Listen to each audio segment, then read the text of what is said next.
बच्चों मैंने आपको अप्रोक्सीमेटली 50 फिजिकल क्वांटिटीज के डायमेंशनल फॉर्मूले करा दिए। अब डायमेंशनल फॉर्मूलों की एप्लीकेशन क्या है, इतने सारे डायमेंशनल फॉर्मूले हमने सीखे ही क्यों हैं वो देखेंगे। पहली एप्लीकेशन है इसमें हमारे पास डेरिवेशन ऑफ फॉर्मूला। आपको ये बात पता है कि अगर बॉडी का मास चेंज ना हो रहा हो तो उस पे एक्ट करने वाले फोर्स का फॉर्मूला होता है force is equal to mass multiplied by acceleration. Kinetic energy का फॉर्मूला होता है हाफ mv स्क्वायर। एक्सेलरेशन होता है change in velocity divided by time taken. Work done force और डिस्प्लेसमेंट का प्रोडक्ट होता है। लेकिन अगर मैं आपसे पूछूं कि आप मुझे बताओ कि एक स्प्रिंग से एक ब्लॉक अटैच्ड है, ऊपर स्प्रिंग से एक ब्लॉक अटैच्ड है और स्प्रिंग को अगर खींच के छोड़ा जाए तो block to and fro motion करता है, उसके टाइम पीरियड का क्या फॉर्मूला होता है? तो ये आपको अभी 11th क्लास की स्टार्टिंग में नहीं पता। ऐसे फॉर्मूले, अननोन फॉर्मूलों को हमें डिराइव करना है अब डायमेंशनल एनालिसिस की मदद से, राइट? तो पहली एप्लीकेशन है हमारी, अब हम करने जा रहे हैं एप्लीकेशंस ऑफ डायमेंशनल एनालिसिस, और पहली एप्लीकेशन है derivation of formula. Application of dimensional analysis, और उसमें हमारी पहली एप्लीकेशन है derivation of formula. Derivation of फॉर्मूले, तो हमें कुछ फॉर्मूले डिराइव करने हैं। इसमें मैं आपको कुछ एग्जांपल्स दूंगा, आपको उससे समझ आ जाएगा मैं क्या बोलना चाह रहा हूं, राइट? तो इसमें पहला सवाल हम क्या करेंगे, हमारे पास एक सिंपल पेंडुलम है, एक सीलिंग से धागा और धागे से एक बॉब अटैच्ड है, बॉब का मास m, राइट? अब आपने पेंडुलम को इधर ले जा करके छोड़ दिया। आपको पता है कि पेंडुलम का bob to and fro motion करता है। पेंडुलम का बॉब जो है वो टू एंड फ्रो मोशन, इधर से इधर जाएगा, इधर वापस आएगा। यहां से आपने अगर बॉब को छोड़ा, यहां से अगर आपने बॉब को छोड़ा तो बॉब यहां जाके यहां वापस आता है। ऐसा करने में जो टाइम लगता है उसे वन टाइम पीरियड बोलते हैं। तो क्वेश्चन में बोला गया है time period of a simple pendulum depends on length of the pendulum, length and acceleration due to gravity. Derive the formula for time period. Derive the formula for time period of simple pendulum using this dimensional analysis. Using dimensional analysis. आप ना मुद्दे की बात सुनेंगे, formula निकालना है time period का, और टाइम पीरियड डिपेंडेंट किन फैक्टर्स पे है? वो डिपेंडेंट है लेंथ पे और एक्सेलरेशन ड्यू टू ग्रेविटी पे। अच्छा, डिपेंडेंट है, ये तो नहीं बोला कि डायरेक्टली प्रोपोर्शनल है या इनवर्सली प्रोपोर्शनल है, तो वी डोंट नो दैट। तो हम क्या करते हैं, हम इस तरह से लिखते हैं कि टाइम पीरियड जो है वो डायरेक्टली प्रोपोर्शनल है लेंथ की सम पावर की। I don't know that power, वो पावर पॉजिटिव नेगेटिव कुछ भी आ सकती है। अगर पॉजिटिव आ जाती है पावर तो डायरेक्टली प्रोपोर्शनल हो जाएगा, अगर नेगेटिव आ जाती है तो इनवर्सली प्रोपोर्शनल हो जाएगा। और टाइम पीरियड डिपेंडेंट है एक्सेलरेशन ड्यू टू ग्रेविटी पे। टाइम पीरियड डिपेंडेंट हो गया लेंथ की power a, acceleration due to gravity की पावर b के। प्रोपोर्शनैलिटी साइन हटाने पे एक कांस्टेंट आता है k इंटू लेंथ की power a, acceleration due to gravity की पावर b, वेयर k एक कांस्टेंट है। k का अपना कोई डायमेंशन फॉर्मूला नहीं है, k is dimensionless constant. k का अपना डायमेंशन फॉर्मूला नहीं है, k कोई नंबर है, न्यूमेरिकल डिजिट है, 1 2 3 4 पाई 2 पाई 3 पाई ऐसी कोई वैल्यू होगी। अब आप डायमेंशनल एनालिसिस लगाओ, टाइम पीरियड का डायमेंशन फॉर्मूला, k का कोई भी डायमेंशन फॉर्मूला नहीं है, लेंथ की डायमेंशन फॉर्मूला की power a, acceleration due to gravity की पावर b, राइट? यहां पर t की पावर 1 है, m और l नहीं है, तो m की पावर 0, l की पावर 0, t की पावर 1। लेंथ के लिए l लिखते हैं, एक्सेलरेशन ड्यू टू ग्रेविटी के लिए lt माइनस 2 लिखना है, m की पावर 0, l की पावर 0, t की पावर 1। बेस सेम है, l की पावर a, l की पावर b, बेस सेम है, मल्टीप्लीकेशन में पावर्स ऐड हो जाती हैं, t की पावर -2b। अब आप क्या करेंगे, लाइक टर्म्स की पावर्स इक्वेट करेंगे। यहां पर l की पावर 0 है और यहां पर l की पावर a+b है, तो इससे पता लग गया कि a+b हमारा 0 के बराबर है। और यहां पर t की पावर 1 है और यहां पर t की पावर -2b है। इक्वेट करेंगे, -2b को 1 के इक्वल, b आ गया -12, b की वैल्यू अगर -12 इक्वेशन 1 में पुट करी जाए तो क्लियरली a की वैल्यू हाफ आ जाएगी, तो हमारा आंसर आ गया a हाफ और b -12।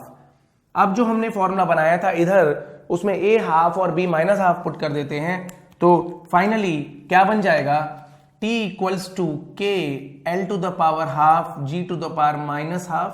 नेगेटिव पावर को नीचे ले जाके पॉजिटिव बना देता हूं, l की power half divided by g की पावर हाफ। पावर हाफ का मतलब होता है स्क्वायर रूट। k एक डायमेंशनलेस कांस्टेंट है, हम k की वैल्यू इस मेथड से नहीं निकाल सकते, बट मैं आपको आगे के लिए बता दे रहा हूं कि कुछ एक्सपेरिमेंट्स करके हम k की वैल्यू निकाल पाते हैं। और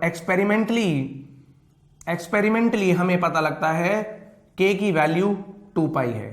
तो पेंडुलम का टाइम पीरियड आ गया 2 पाई √L/g।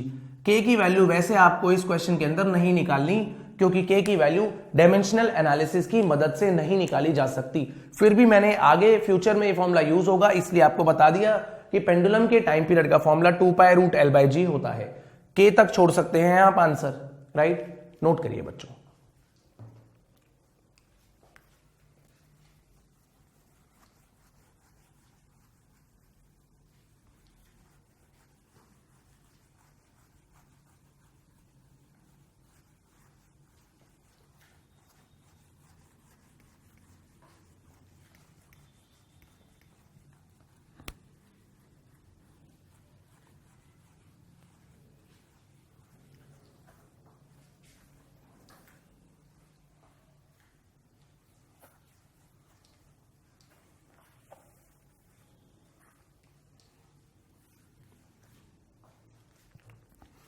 सिंपल पेंडुलम के बाद बच्चों एक और अगला सवाल देखते हैं हम।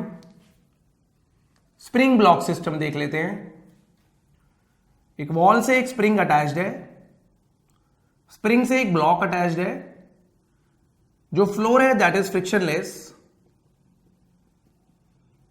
Floor is frictionless. अब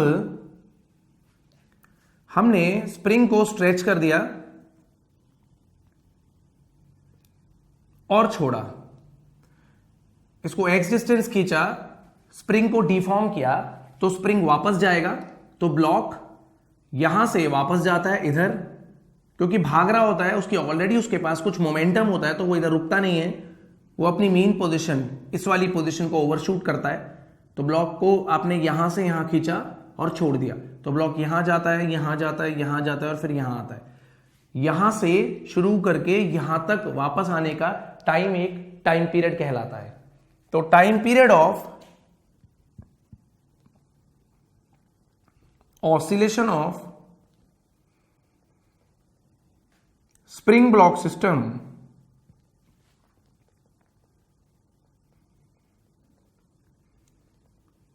depends on mass of block and spring constant small k. Derive the formula for capital T. Derive formula for capital T, obviously using dimensional analysis. तो टाइम पीरियड है depends on time period depends on mass of the block and spring constant. Proportionality sign mass of the block spring constant. Proportionality sign हटाने पे constant आ गया k। k is a dimensionless constant. ये एक capital K एक dimensionless constant है, right. अब dimension formula खेलते हैं। टाइम पीरियड का डायमेंशन फॉर्मूला, डायमेंशनलेस कांस्टेंट का कोई डायमेंशन फॉर्मूला नहीं होगा और मास का m होगा। स्प्रिंग कांस्टेंट का डायमेंशन फॉर्मूला बच्चों जो मैंने आपको कराया था, आप चेक कर लेंगे, फोर्स इज माइनस kx करके कराया था। फोर्स अपॉन एक्स होता था स्प्रिंग कांस्टेंट का डायमेंशन फॉर्मूला। फोर्स का होता है mlt माइनस 2 और x का होता है l, तो स्प्रिंग कांस्टेंट का डायमेंशन फॉर्मूला mt माइनस 2 आ गया था। तो ये आ गया हमारा mt माइनस 2 की पावर b। इधर t है, m और l नहीं है, तो m की पावर 0, l की पावर 0, t की पावर 1। बेस सेम, मल्टीप्लीकेशन में पावर्स ऐड कर दी, m की power a plus b, t की power minus 2b। Powers equate करो, इधर m की पावर में 0 है, इधर m की पावर में a प्लस b है। तो हमने क्या करा, तो हमने a प्लस b को 0 ले लिया, राइट। t की पावर में माइनस 2b और t की पावर में 1, t की पावर्स इक्वेट कर ली, माइनस 2b और 1। तो बस माइनस 2b 1 आते ही b माइनस हाफ आ गया और b पुट करते ही a हाफ आ जाएगा। तो यहां से टाइम पीरियड का फॉर्मूला आ गया k m की पावर हाफ स्मॉल k की power minus half k root m by k spring constant. Experimentally k की वैल्यू 2 पाई आती है, तो टाइम पीरियड का formula 2 pi root m by k आता है। ये याद रखना कि हमेशा डायमेंशनलेस कांस्टेंट की वैल्यू 2 पाई नहीं होती। मुझे ऑलरेडी पता है ये फॉर्मूले, और आप ये ऑलरेडी फॉर्मूले डिराइव करोगे। ऑसिलेशंस चैप्टर आएगा 11th क्लास में, उसमें ये फॉर्मूले डिराइव करोगे। तो इसीलिए मैं आपको k की वैल्यू ऑलरेडी बता दे रहा हूं। हाउएवर आपका क्वेश्चन यहीं पर खत्म हो गया था। डायमेंशनल एनालिसिस के बस की बात नहीं है k की वैल्यू निकालना, डायमेंशनलेस कांस्टेंट की वैल्यू निकालना। मुझे ऑलरेडी पता है फॉर्मूला, इसलिए मैं k की वैल्यू लिख दे रहा हूं आपके लिए, राइट, सो दैट थोड़ी सी नॉलेज और बढ़ जाए आपकी। नोट करेंगे बच्चों।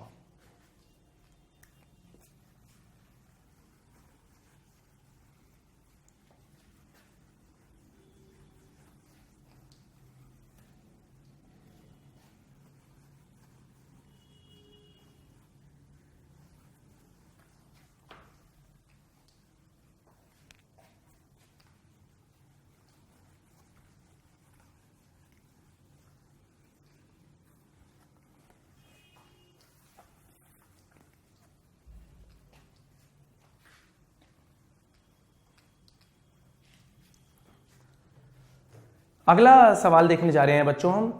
मान लो कि एक कंटेनर है और कंटेनर में एक विस्कस लिक्विड जैसे कि हनी भरा हुआ है, डाबर हनी, राइट, ओके। अब आपने एक स्फेरिकल बॉल को इसमें छोड़ दिया, तो बॉल जो है ऑब्वियसली नीचे मूव करने लगेगी, राइट। तो होता क्या है, अगर हनी की जगह इसमें वाटर होता तो क्या होता बेसिकली। अच्छा, अगर ये बिल्कुल खाली कंटेनर होता तो क्या होता, टन।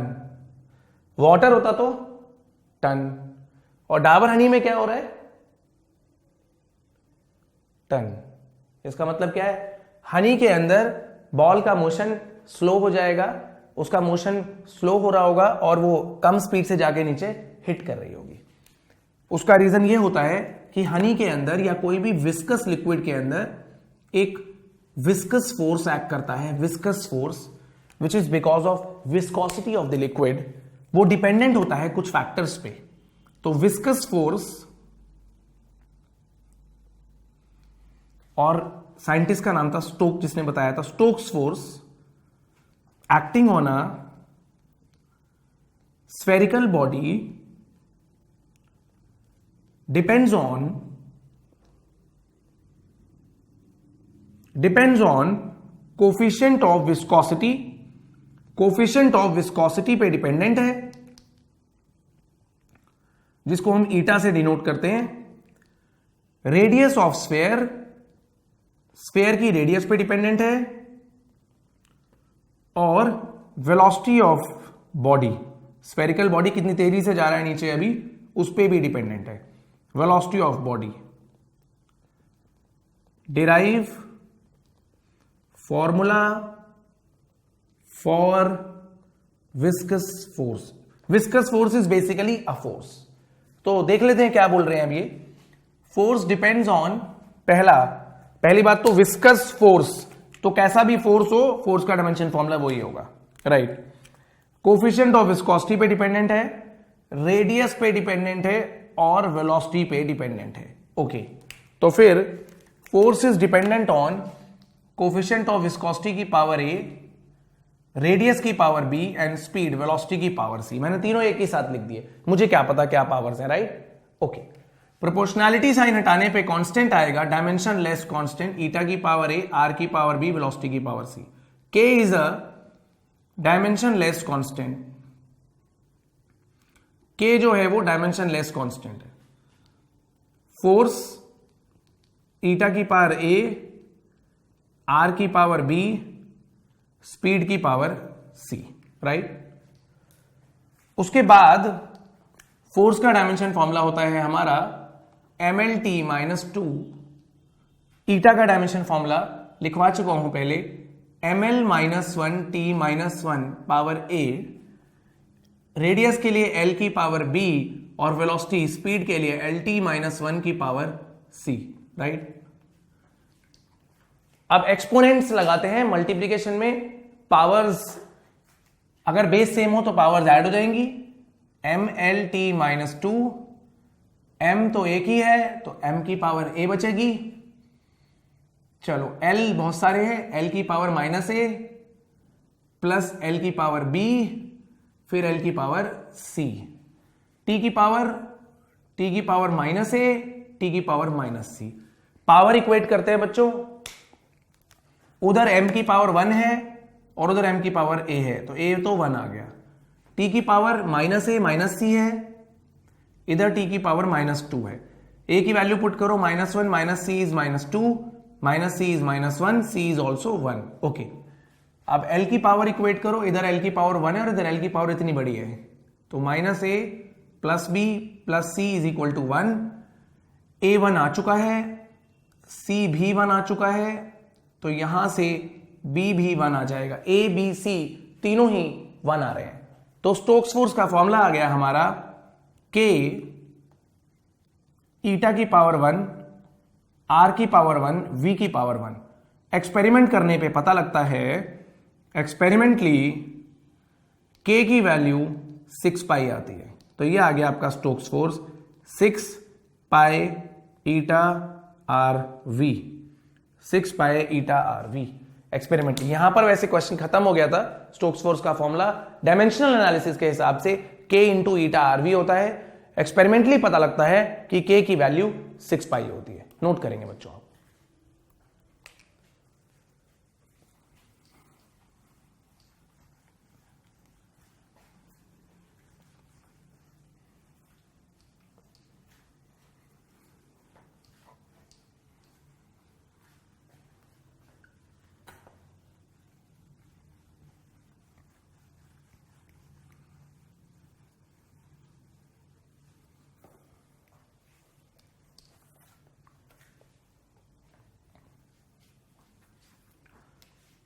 नेक्स्ट देखते हैं बच्चों, एक और क्वेश्चन जो है वो सिंपल है। जो स्पीड ऑफ साउंड होती है एयर में वो कुछ फैक्टर्स पे डिपेंडेंट होती है, देख लेते हैं कैसे। Speed of sound which is a longitudinal wave depends on pressure and density of medium।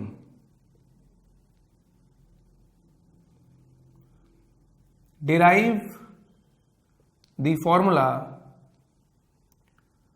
for speed of sound waves। तो ये तो बहुत आसान हो गया, कह रहे हैं जो स्पीड है वो प्रेशर पे डिपेंडेंट है, प्रेशर की power A, speed depends on pressure और डेंसिटी। प्रेशर को P से डिनोट किया, डेंसिटी को रो से डिनोट कर दिया, रो की पावर B। दोनों को मिला देते हैं तो ये बन जाएगा स्पीड प्रोपोर्शनल टू प्रेशर की पावर A, डेंसिटी की पावर B। प्रोपोर्शनैलिटी साइन हटाने पे कांस्टेंट आता है P की पावर A, रो की पावर B, राइट। ओके, आप ये भी लिख सकते हैं यहां पर, चलो ऐसे ही चलते हैं। डायमेंशन फॉर्मूला स्पीड का, K का कोई डायमेंशन फॉर्मूला नहीं, P की पावर A, रो की पावर B। ओके, वेलोसिटी का मास नहीं होता उसमें, वेलोसिटी का होता है LT -1 प्रेशर का डायमेंशन फॉर्मूला होता है ml minus one T minus to, force upon area होता है, तो ml t minus two force होता है ml t minus two divided by area के लिए एल स्क्वायर, तो प्रेशर का ये आ जाता है ml minus one T minus two. Density होता है मास पर यूनिट वॉल्यूम, तो kg पर metre cube, power a power b,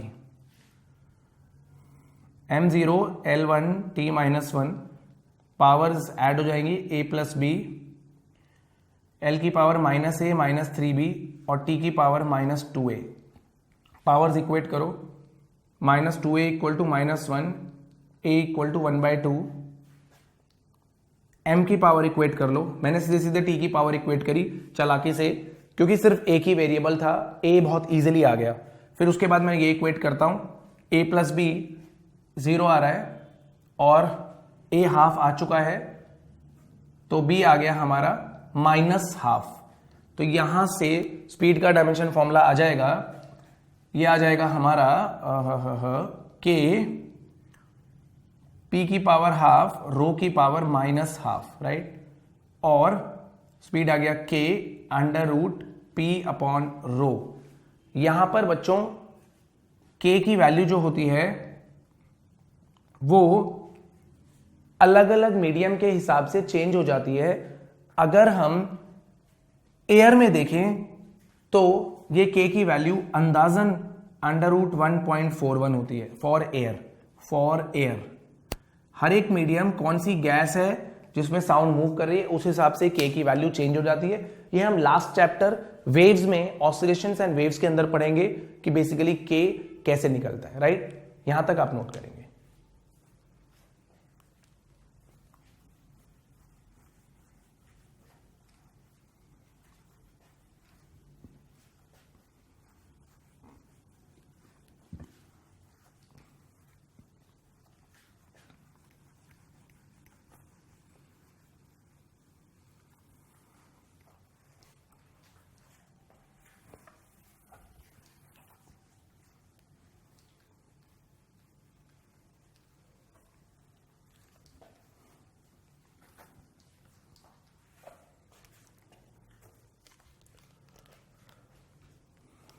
बच्चों अगला सवाल देखते हैं डेरिवेशन ऑफ फॉर्मूले पे। काफी फॉर्मूले डिराइव हो सकते हैं। अगला सवाल काफी इंपॉर्टेंट है। मान लो एक पाइप है और उससे कुछ पानी फ्लो कर रहा है, दोनों एंड्स के बीच में प्रेशर डिफरेंस जो है वो P के बराबर है और पाइप की लेंथ जो है वो L है। तो कितनी तेजी से पानी फ्लो कर रहा है, इसका मतलब कितना वॉल्यूम पानी का फ्लो कर रहा है पर यूनिट टाइम, वो rate of flow of liquid को बोलते हैं। Rate of flow of liquid dependent है पाइप की रेडियस पे, कितना प्रेशर डिफरेंस आ रहा है एल लेंथ मूव करने पे, यानी pressure gradient. Pressure upon length is pressure gradient, velocity upon length is velocity gradient, और लिक्विड कैसा है उस पर भी डिपेंडेंट है। हाँ तो होगा ही। देखो पाइप मोटा या पतला लोगे उस हिसाब से पानी कम या ज्यादा हो जाएगा। प्रेशर कितना अप्लाई किया हुआ है और पाइप की कितनी लेंथ है उस पर भी डिपेंडेंट हो जाएगा, कितनी तेजी से पानी जाएगा। बहुत बड़ा पाइप ले लोगे, घूम घूम के पानी आएगा तो स्लो हो जाता है अपने आप। और लिक्विड कैसा है उस पर भी डिपेंडेंट है। पानी तेजी से आ जाएगा, हनी बहुत स्लो स्लो निकल पाएगा, it is more viscous, it is more चिपचिपा, राइट। तो यहां पर फिर से अप्लाई करते हैं। Rate of flow of liquid को मैं क्यू लिख देता हूं बेसिकली, और एक्चुअली में ये वॉल्यूम डिवाइडेड बाय टाइम है। ओके, वॉल्यूम अपॉन टाइम या फिर क्यू या फिर rate of flow of liquid.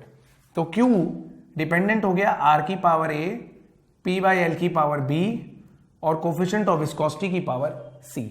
Okay, proportionality sign हटाने पे कांस्टेंट आएगा आर की power a, p by l की power b, coefficient of viscosity की पावर सी। डायमेंशनल फॉर्मूला देखते हैं। क्यू का डायमेंशन फॉर्मूला, क्यू जो है वो वॉल्यूम अपॉन टाइम है। वॉल्यूम इज एल क्यूब और टाइम इज टी। के का कोई डायमेंशन फॉर्मूला नहीं होता, के एक डायमेंशनलेस कांस्टेंट होता है। रेडियस के लिए एल, प्रेशर के लिए M L minus one T minus two divided by length, power हो गई बी। कोफिशिएंट ऑफ विस्कोसिटी होता है M L minus one T minus one और पावर हो गई सी।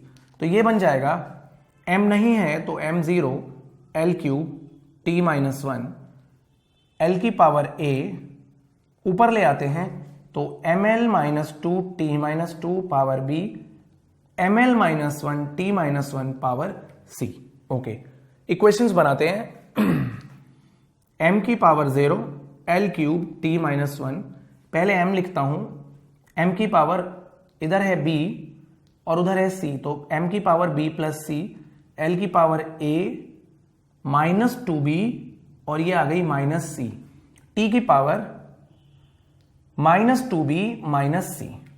पावर्स इक्वेट करनी है, इधर m की पावर 0, इधर m की power b plus c, right. तो b plus c will be 0, b plus c की वैल्यू आ गई 0। उसके बाद देखते हैं t की पावर माइनस वन, t की power minus two b minus c, तो minus two b minus c equals to minus one. दोनों को ऐड कर लो, दो इक्वेशन को पहले सॉल्व कर देता हूं। Minus B equals to minus one, B equals to one, B one put करते ही सी बिकम्स माइनस वन। चलो भैया तीसरी पावर इक्वेट कर लेते हैं। एल की पावर ये है और यहां पर एल की पावर 3 है। एल की पावर्स इक्वेट करते हैं, a minus two b minus c equals to 3। क्या आ गया, b तो 1 आ ही चुका है और c माइनस वन आ चुका है, equals to 3, a equals to 4 आ गया। b1 c minus one a 4। Formula put करके देख लेते हैं क्या बन रहा है फॉर्मूला बच्चों। तो मैं इस फॉर्मूले को यहां लिख देता हूं। ये आ रहा है हमारा q equals to k r a की पावर a4, r की पावर 4, ओके, b है 1, p बाय l की पावर 1 और coefficient of viscosity c that is minus 1। तो ये आ गया आपका k r4 by eta into p by l। Experimentally यहां पर k की वैल्यू पाई बाय 8 होती है, एक्सपेरिमेंटली पता लगता है। आप यहां पर भी छोड़ सकते हैं, क्वेश्चन तो यहीं पर खत्म हो गया। एक्सपेरिमेंटली हमें पता लगता है कि k की वैल्यू यहां पर पाई बाय 8 होती है, राइट बच्चों, नोट करेंगे आप।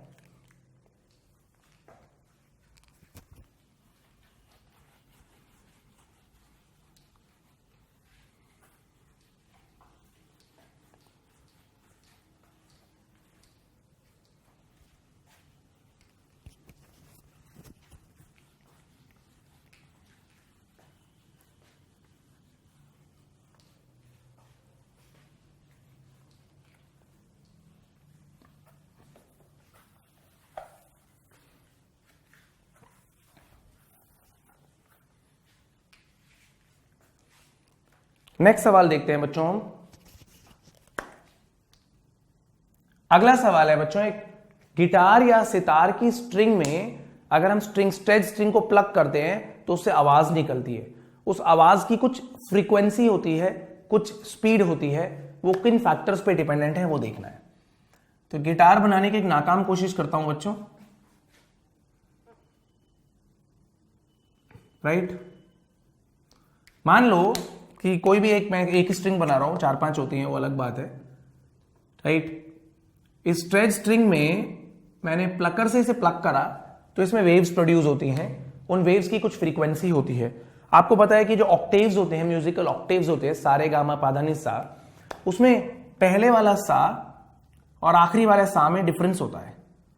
पहले वाला सा 256 हर्ट्ज का होता है और आखिरी वाला सा 512 हर्ट्ज का होता है, राइट। तो अगर कोई भी म्यूजिक बजा रहा हो सारे गामा पाधा नि सा, तो आप समझ जाते हैं कि ये पहले वाला सा है या लास्ट वाला सा है, राइट। तो अब मैं आपसे क्या बताने जा रहा हूं, मैं आपको ये बताने जा रहा हूं कि अगर हम इसको प्लग करते हैं तो इसमें जो वेव प्रोड्यूस होती है उसकी फ्रीक्वेंसी डिपेंडेंट होती है frequency new of wave produced in a stretched string depends on